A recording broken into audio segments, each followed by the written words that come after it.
This story takes place in Rio de Janeiro, Brazil, a city that during the day pulses with heat and life, but at night holds shadows and secrets in its alleys, among old houses and the distant murmur of the sea.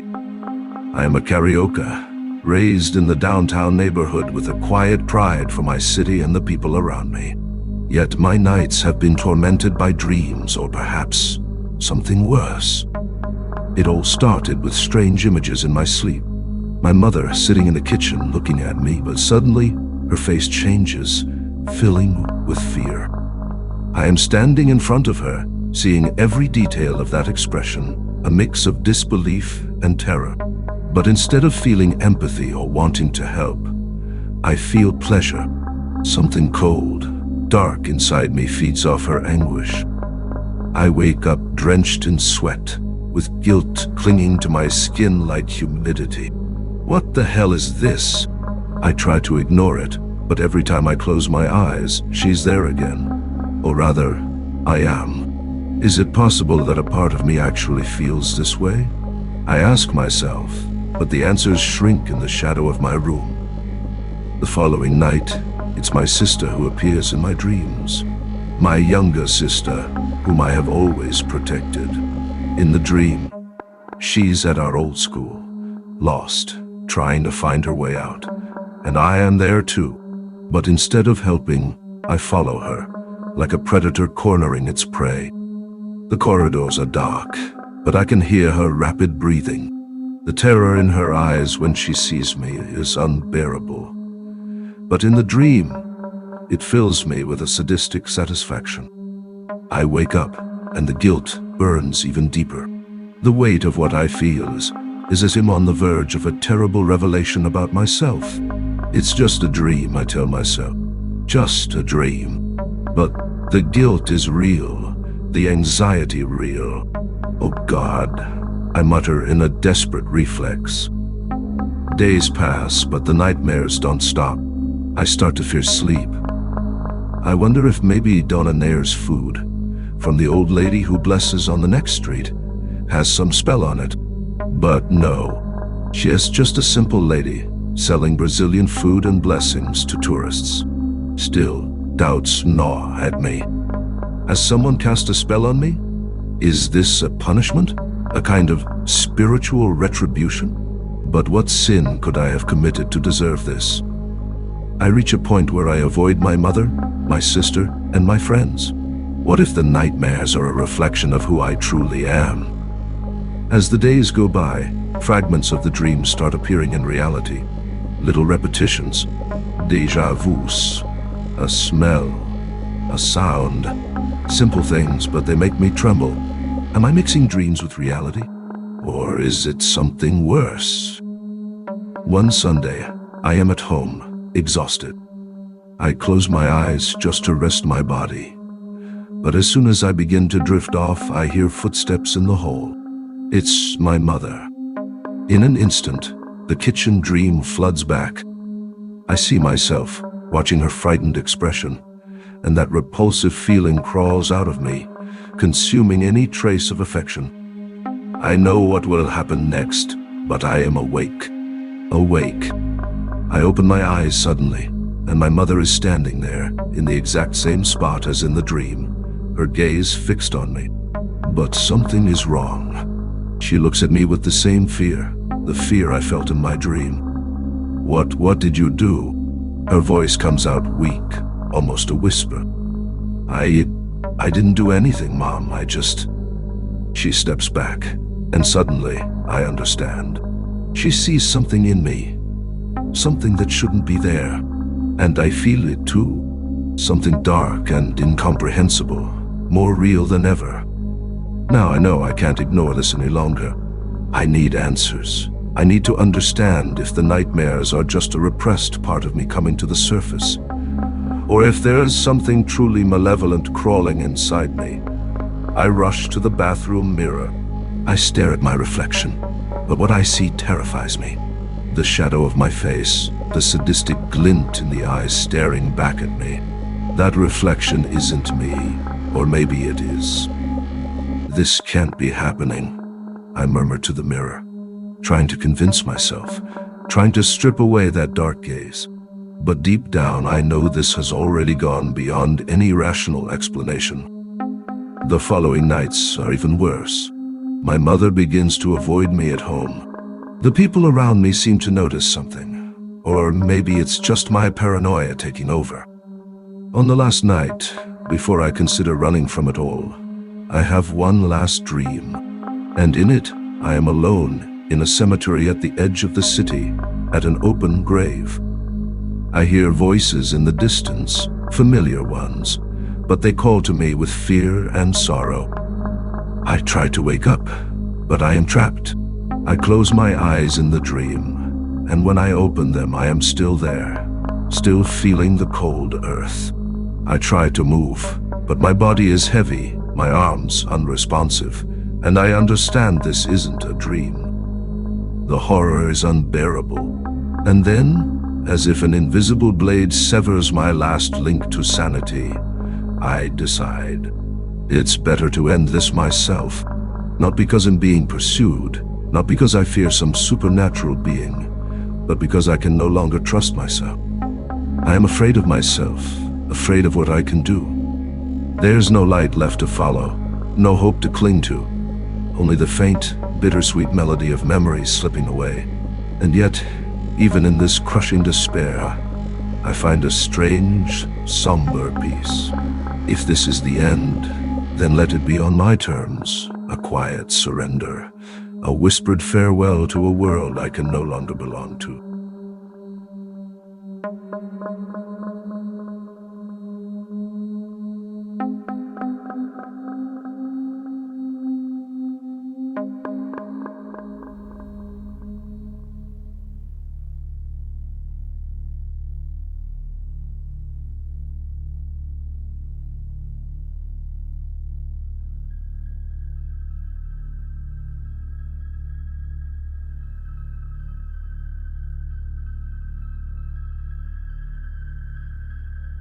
I've been a sleepwalker as long as I can remember.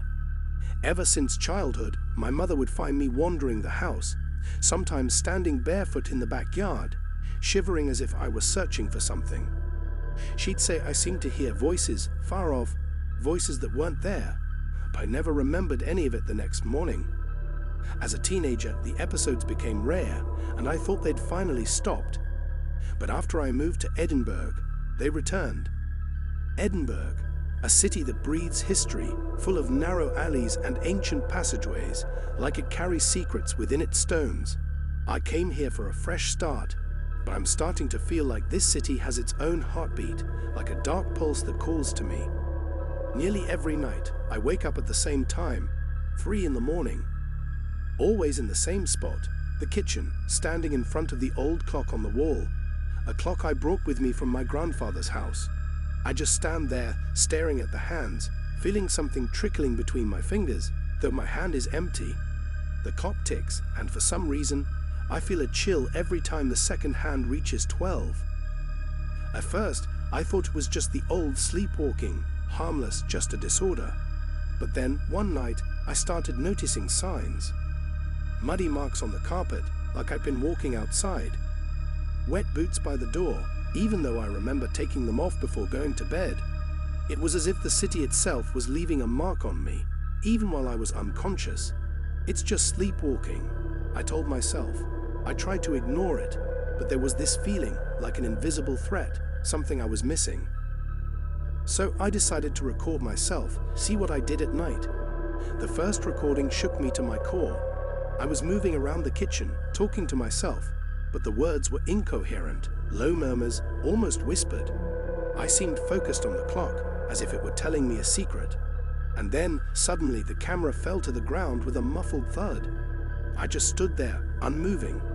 In the background, on the table, something faintly drawn in charcoal, a shape, a blurred shadow, almost human. After that night, things started to blur, and the dreams followed me into the daytime. I'd wake up with my throat dry, lungs aching as if I'd been running for hours. Once, I felt like I was drowning, a cold pressure holding me down, as if I were trapped underwater. I woke up gasping, dragging myself to the kitchen. My clothes were damp, even though the house was dry. Then came the night I woke up outside. The street was deserted, Edinburgh's cold stones pulling at me, and thick fog rose like invisible fingers around me. A distant bell chimed, and everything around me felt twisted, as though the buildings were leaning toward me. I tried to run home, but my head spun. It was like I was still in a dream, with reality just a smear of shadows and shapes without form. The paranoia started to build. I set alarms, locked doors, even tied my wrists to the bed with strong rope, thinking it would be enough. But one night, I woke up with my wrists free, once again standing in front of that clock in the kitchen. A strange smell lingered in the air, a stench that turned my stomach. I looked around and on the opposite wall saw words scorched into the surface. "You're not alone." After that, I started seeing shadows in the corner of my vision, shadows that slipped between rooms. I told myself it was paranoia, just my mind playing tricks, but those shadows had a presence, something almost alive. And they were always clearer in the reflection of the glass kitchen windows, as if they were watching me. One night, I decided to test it. I stood in front of the kitchen window, where I always ended up when I'd wake up. I stared at my reflection in the glass, watching the clock's second hand tick by. I noticed a dark figure standing behind me, sharp and motionless, as if it were waiting for something too. I froze. It wasn't just the shadow of a chair or a blurred reflection. It was a presence with a distinct form. I whipped around, but there was nothing there. Just the heavy, empty silence of the kitchen. A silence that almost smothered me. And then I started seeing that figure in the daytime. Walking around the city, I'd spot it at the end of alleys, lurking on every corner as though it were waiting for me to pass. The old stones of Edinburgh seemed to throb around me, and I could swear I felt that figure's gaze following my every step. It was in the early hours of one of these nights that I saw it for the last time, right before losing consciousness. I was in front of the clock, the hands ticking faster than usual. My head felt heavy, a deep exhaustion pulling me down. I tried to fight it, but it was useless. The room darkened, and in that final moment, I felt the shadow moving closer until everything faded to black. When I woke up, well, I'm not entirely sure I did.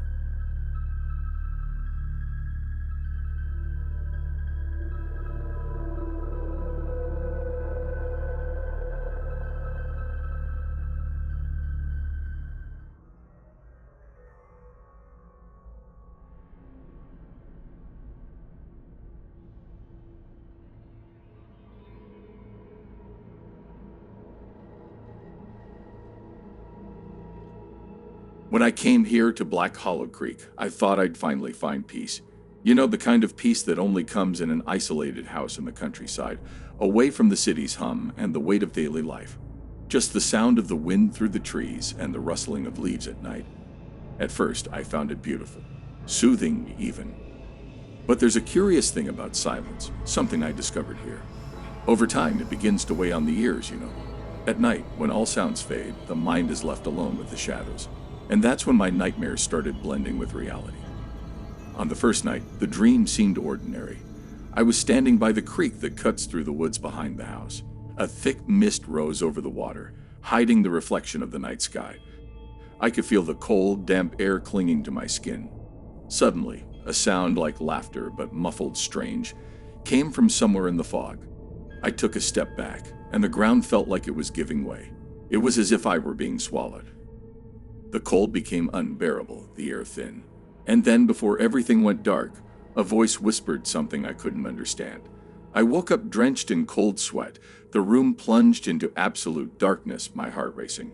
It was just a dream. Just a dream, I told myself. But that was how it began. The nights after that were worse. In one dream, I was in bed, exactly like that first night. Same position, same room, as if it were nothing but a repeated memory, nothing more. But this time, something was at the foot of the bed, a tall shadow, unmoving, leaning against the wall. I couldn't see a face or any details, but I felt a suffocating weight that seemed to swallow the air. I tried to move my hand, a finger, anything, but my body was frozen rigid, as if it were part of the bed. My legs, my arms, even my own breath refused to obey. I wanted to scream, but it was as if the scream stayed trapped, muffled, and the shadow seemed to draw closer. I woke with a start, my chest aching, as if I were surfacing from someplace deep and dark. The room was still dark, the weight on my chest remained. And then I realized I wasn't sure if I was actually awake. I forced myself to get up, turned on the light, and went to the bathroom. I splashed cold water on my face, but when I looked back, I saw that the bed was still made. I hadn't even gotten out of it. I was still trapped in that second awakening. And that night, I started questioning if any of these awakenings were real at all. In the third nightmare, I was in the forest, in a clearing I'd never been to before. The trees surrounded me, tall and still, and something seemed to be moving among them. I heard footsteps approaching, but I couldn't see anything beyond the fog that swallowed the ground. Then a hand emerged from a patch of mist, reaching out to me, and when I touched it, I felt something familiar. It was my own hand, and when I looked down, I saw that I was holding a pale, cold hand identical to mine. I pulled away, but I felt that icy grip holding me back. I woke up in the same clearing, only it wasn't a dream anymore. Or was it? Because the moonlight was there, the trees, the mist. Even the touch still felt real. I ran, stumbling over roots until I reached the creek. When I looked at my reflection, it wasn't me looking back. It had my face, but the gaze. Something was distorted, like a cracked mirror. Can you imagine what it's like to see your own image watching you, waiting for you to fall into the trap of touching the reflection? Because I touched it. And at that very moment, I felt that cold hand on my wrist again, pulling, squeezing, almost breaking the bones, until I woke up in my room again. Only when I looked at the mirror in the corner, there was a red mark on my arm, exactly where it had grabbed me. I thought I was losing my mind. In the nights that followed, the line between sleep and wakefulness began to disappear completely. That same whispering voice from the first dream returned, only now it was clearer. It said something like, "You came back. You always come back." It didn't feel like a phrase anymore. It was a sentence. Every time I woke up, each time I came back to myself, it was as if I were returning to the same place. It was as if I'd never left. And then came the last night. I was in my bed, but there was this feeling, like something heavy pressing on my chest. I forced myself up and went to the mirror. And as I looked, I realized the reflection was smiling. Not just any smile, it was my smile, but distorted, out of place. I heard the same muffled laughter again, but this time it wasn't distant. It was the reflection. I tried to look away, but my body wouldn't respond. It stared back at me, and all at once, it reached out to the glass, then towards me. Only this time, the hand came out of the mirror and wrapped around my throat. And then I woke up, or thought I woke up. My breath still caught. I went to the mirror to see my own reflection. Only there was no one there. Just a dark void where my face should have been. Now, every time I look in the mirror, I feel I'm trapped between awakenings, as if each dream is a layer, an invisible wall keeping me from reality. I try to escape, force my eyes open, and all I see is my reflection, waiting on the other side, expressionless, watching. Every time I wake, the mist is there. I'm waiting, just waiting for the next awakening, hoping that this time I'll finally be free.